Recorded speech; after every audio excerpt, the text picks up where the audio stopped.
Good evening all of you. Welcome to my YouTube channel education worth.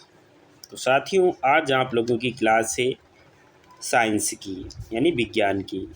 Most important question इसमें मैंने select किए हैं जो CTET के लिए अति महत्वपूर्ण क्लास है और अन्य भी एग्ज़ामों के लिए अति महत्वपूर्ण क्लास है जो जिसमें साइंस आती है जिस एग्ज़ाम में। तो चलते हैं क्वेश्चन पे।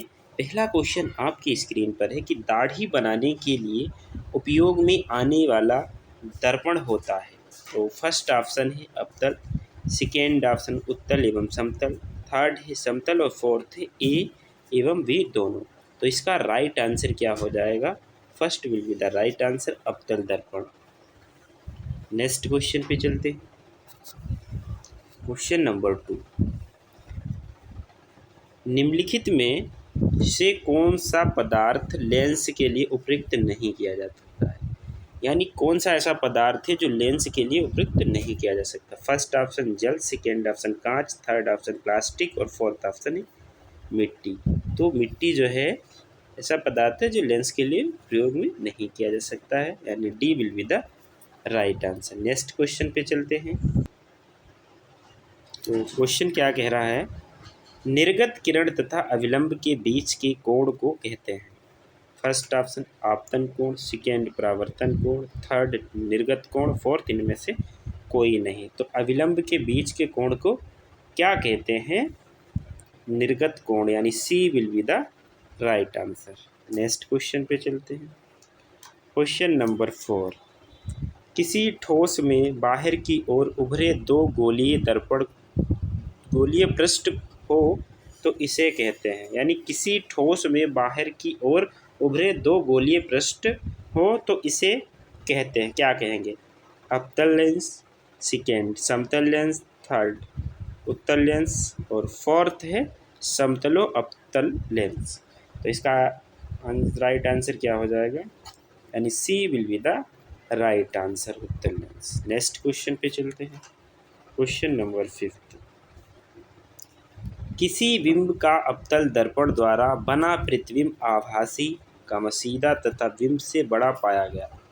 वस्तु की स्थिति कहाँ होनी चाहिए? फर्स्ट मुख्य फोकस एवं प्रकाश केंद्र के बीच, सेकेंड वक्रता केंद्र पर, थर्ड वक्रता से केंद्र से परे और फोर्थ है दर्पण के ध्रुव तथा मुख्य फोकस के बीच। तो इसका राइट आंसर हो जाएगा दर्पण के ध्रुव तथा मुख्य फोकस के बीच, यानी D will be the right answer. Next question पे चलते हैं। Question number 6 most important question है। सर्च लाइट परावर्तन सतह होता है। फर्स्ट ऑप्शन उत्तल का, सेकेंड अवतल का, थर्ड समतल का, फोर्थ इनमें से कोई नहीं। यानी सर्च लाइट परावर्तन सतह होता है अवतल का, यानी second will be the right answer. Next question पे चलते हैं। क्वेश्चन नंबर 7, निर्वात में प्रकाश की चाल होती है। फर्स्ट ऑप्शन 3 × 10⁸ मीटर प्रति सेकेंड और वी है 3 × 10⁸ सेंटीमीटर प्रति सेकेंड और फोर्थ है 3 × 10⁸ किलोमीटर प्रति सेकेंड और फोर्थ इनमें से कोई नहीं। तो इसका राइट आंसर क्या हो जाएगा? 7 का 3 × 10⁸ मीटर प्रति सेकेंड, यानी A will be the right answer. और मोस्ट इम्पोर्टेंट क्वेश्चन भी है, इसमें वेरी लिख लेना। नेक्स्ट क्वेश्चन पे चलते हैं। क्वेश्चन नंबर 8, परावर्तन के नियम से निर्धारित होता है। फर्स्ट आपतन कोण इक्वल परावर्तन कोण, सेकेंड परावर्तन कोण इक्वल अपवर्तन कोण, आपतन कोण इक्वल विचलन कोण और इनमें से कोई नहीं। तो क्या राइट आंसर हो जाएगा? यानी A will be the right answer, आपतन कोण इक्वल परावर्तन कोण, यानी first is right answer. Next question, हजामत करने के लिए किस दर्पण का उपयोग होता है? हजामत करने के लिए किस दर्पण का प्रयोग या उपयोग होता है? फर्स्ट ऑप्शन अवतल दर्पण, सेकेंड समतल दर्पण और फोर्थ उत्तल दर्पण, थर्ड उत्तल दर्पण, फोर्थ इनमें से कोई नहीं। इससे पहले भी आया था कि दाढ़ी बनाने में किस दर्पण का प्रयोग किया जाता है। यहाँ पे हजामत के लिए किस दर्पण का प्रयोग किया जाता है, एक ही बात क्वेश्चन घुमा के पूछा है। तो इसका राइट आंसर क्या हो जाएगा? अवतल दर्पण। ठीक है, यानी first will be the right answer. Next question पे चलते हैं। क्वेश्चन नंबर 10, प्रकाश की किरणें गमन करती हैं। प्रकाश की किरणें हैं वो किस में गमन करती हैं? सीधी रेखा में या टेढ़ी रेखा में या किसी भी दिशा में या इनमें से कोई नहीं। तो इसका राइट आंसर हो जाएगा सीधी रेखा में, स्ट्रेट लाइन में, यानी first will be the right answer. Next question पे चलते हैं।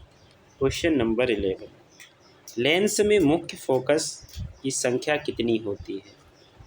किसकी बात की गई है? लेंस में मुख्य फोकस की संख्या कितनी होती है? First option 2, second option 1, third option 3 और फोर्थ ऑप्शन इनमें से कोई नहीं। तो इसका राइट आंसर हो जाएगा first will be the right answer, 2 होती है। ठीक है, कितनी होती है? 2।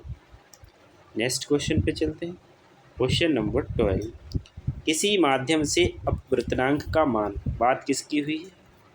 अपवर्तनांक, अपवर्तनांक का मान।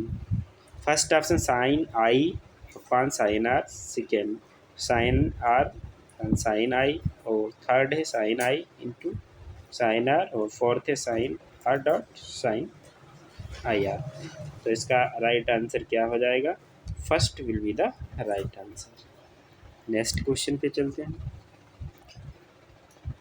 क्वेश्चन नंबर 13, प्रकाश की अपवर्तन के कितने नियम हैं? First option 1, second option 2, third option 3, fourth option है 4। तो प्रकाश की अपवर्तन के नियम कितने नियम हैं? तो क्या राइट आंसर हो जाएगा? 2, यानी second will be the right answer. Next question पे चलते हैं। क्वेश्चन नंबर 14, वस्तु से छोटे और आभासी प्रतिबिंब इनमें से किस दर्पण से प्राप्त होता है? फर्स्ट ऑप्शन समतल दर्पण, सेकेंड अवतल दर्पण, थर्ड ए एवं बी दोनों, और फोर्थ उत्तल दर्पण। तो इसका राइट आंसर हो जाएगा उत्तल दर्पण, यानी D will be the right answer. Next question पे चलते हैं। क्वेश्चन नंबर 15, उत्तल दर्पण में किस प्रकार का प्रतिबिंब बनता है? फर्स्ट ऑप्शन वास्तविक प्रतिबिंब, सेकेंड आभासी प्रतिबिंब, थर्ड ए एवं बी इनमें से कोई नहीं। तो इसका राइट आंसर क्या हो जाएगा? आभासी प्रतिबिंब, यानी we will be the right answer. Next question पे चलते हैं। क्वेश्चन नंबर 16, समतल दर्पण द्वारा क्या बनते हैं? फर्स्ट ऑप्शन आभासी प्रतिबिंब, सेकेंड ऑप्शन वास्तविक प्रतिबिंब, थर्ड ए एवं बी दोनों, और फोर्थ इनमें से कोई नहीं। तो समतल दर्पण द्वारा क्या बनते हैं? तो इसका राइट आंसर क्या हो जाएगा? आभासी प्रतिबिंब, यानी first will be the right answer. Next question पे चलते हैं। क्वेश्चन नंबर 17, वस्तु से छोटा प्रतिबिंब बनता है। फर्स्ट ऑप्शन अवतल दर्पण में, सेकेंड उत्तल दर्पण में, थर्ड समतल दर्पण में, फोर्थ ए और बी दोनों। तो 17 का राइट आंसर हो जाएगा ए और बी दोनों में, यानी कि अवतल दर्पण और उत्तल दर्पण दोनों। नेक्स्ट क्वेश्चन पे चलते हैं। क्वेश्चन नंबर 18, प्रकाश क्या है? फर्स्ट ऑप्शन कणों का प्रवाह, सेकेंड आँखों को प्रभावित करने वाली ऊर्जा, थर्ड तापक्रम बढ़ाने वाली ऊर्जा, फोर्थ इनमें से कोई नहीं। तो प्रकाश क्या है? प्रकाश जो है आँखों को प्रभावित करने वाली ऊर्जा है, यानी second will be the right answer. Next question पे चलते हैं। क्वेश्चन नंबर 19, जिस दर्पण में प्रतिबिंब सीधा और आकार में वस्तु के बराबर हो तो वह दर्पण है। फर्स्ट ऑप्शन अवतल, सेकेंड ऑप्शन उत्तल दर्पण, थर्ड ऑप्शन समतल, फोर्थ ऑप्शन बेलनाकार दर्पण। 19 का आंसर सी के साथ में जाएगा, यानी समतल दर्पण, यानी C will be the right answer. Next question पे चलते हैं। क्वेश्चन नंबर 20, एक गोलीय दर्पण की वक्रता त्रिज्या 40 सेंटीमीटर है, तो इसकी फोकस दूरी क्या होगी? फर्स्ट ऑप्शन है 40 सेंटीमीटर, सेकेंड ऑप्शन है 30 सेंटीमीटर, और थर्ड ऑप्शन है 20 सेंटीमीटर, और फोर्थ ऑप्शन है डी 10 सेंटीमीटर। तो वक्रता त्रिज्या हमें फोकस दूरी निकालनी, तो इसका फार्मूला होता है एफ बराबर डी अपान 2। ठीक है, तो एफ बराबर डी की वैल्यू कितनी दे रखी है? आर अपान 2 होता है, आर अपान 2, यानी त्रिज्या दे रखी है 40 अपान 2, यानी 20 दूनी 40। तो इसका राइट आंसर हो जाएगा 20, यानी third will be the right answer. ठीक है, नेक्स्ट क्वेश्चन पे चलते हैं। क्वेश्चन नंबर 20 में किसी उत्तल लेंस के सामने 2f और अनंत के बीच कोई बिंब रखा गया है, इसका प्रतिबिंब बनेगा। कैसा बनेगा? फर्स्ट ऑप्शन वास्तविक, उल्टा और सीधा। सेकेंड उल्टा और छोटा। सेकेंड है वास्तविक, लक्ष्य और बड़ा, यानी यहाँ पे उल्टा होगा, लक्ष्य नहीं, यहाँ पे उल्टा और बड़ा। थर्ड ऑप्शन है आभासी, उल्टा और बड़ा। फोर्थ आभासी, सीधा और बड़ा। तो इसका राइट आंसर क्या हो जाएगा? वास्तविक, उल्टा और छोटा, यानी first will be the right answer. Next question पे चलते हैं। Question number 22। मुख्य अक्ष दर्पण के ध्रुव पर फर्स्ट अविलंब है। सेकेंड 45 डिग्री के कोण पर झुका है। थर्ड 180 डिग्री के कोण पर झुका है। और फोर्थ है 135 डिग्री के कोण पर झुका है। तो मुख्य अक्ष दर्पण के ध्रुव पर है, यानी अविलंब, यानी first will be the right answer. Next question पे चलते हैं। Question number 23। कई लेंसों से बने एकल लेंस की उपयोगिता है। फर्स्ट ऑप्शन चश्मे के लेंस में। सेकेंड सूक्ष्मदर्शी के लेंस में। थर्ड सभी प्रकार के लेंसों में। फोर्थ इनमें से कोई नहीं। तो क्वेश्चन नंबर 23 का आंसर हो जाएगा second will be the right answer, यानी सूक्ष्मदर्शी के लेंस में। नेक्स्ट क्वेश्चन पे चलते हैं। Question number 24। उत्तल दर्पण में बनने वाले प्रतिबिंब की प्रकृति है। फर्स्ट ऑप्शन वास्तविक, सेकेंड आभासी, थर्ड वास्तविक तथा आभासी, और फोर्थ इनमें से कोई नहीं। तो इसका राइट आंसर क्या हो जाएगा? आभासी, यानी second will be the right answer. Next question पे चलते हैं। Question number 25। फोकस पर अभिसारित करने वाला किरण पुंज परावर्तन के बाद समांतर किरण पुंज किस दर्पण में बदल जाता है? फर्स्ट ऑप्शन अवतल दर्पण में। सेकेंड उत्तल दर्पण में। थर्ड ए एवं बी दोनों में। और फोर्थ इनमें से कोई नहीं। तो क्वेश्चन नंबर 25 का C will be the right answer, यानी अवतल दर्पण में, उत्तल दर्पण यानी ए बी दोनों। नेक्स्ट क्वेश्चन पे चलते हैं। Question number 26। वास्तविक वस्तु का आभासी प्रतिबिंब बनाता है। समतल दर्पण में, उत्तल दर्पण में, अवतल दर्पण में, या इनमें से सभी दर्पण में। तो इसका राइट आंसर हो जाएगा D will be the right answer. Next question पे चलते हैं। Question number 27। तेल लगा कागज होता है। पारदर्शक, सेकेंड अपारदर्शक, थर्ड पारभाषक, और फोर्थ इनमें से कोई नहीं। तो पारभाषक होता है, यानी C will be the right answer. Next question पे चलते हैं। Question number 28। एक अवतल दर्पण में वस्तु की स्थिति ध्रुव और फोकस के बीच है, तो इसका प्रतिबिंब कैसा होगा? फर्स्ट ऑप्शन वास्तविक और बड़ा होगा।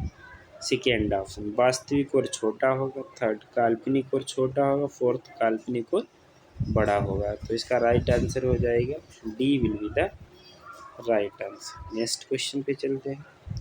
Question number 29।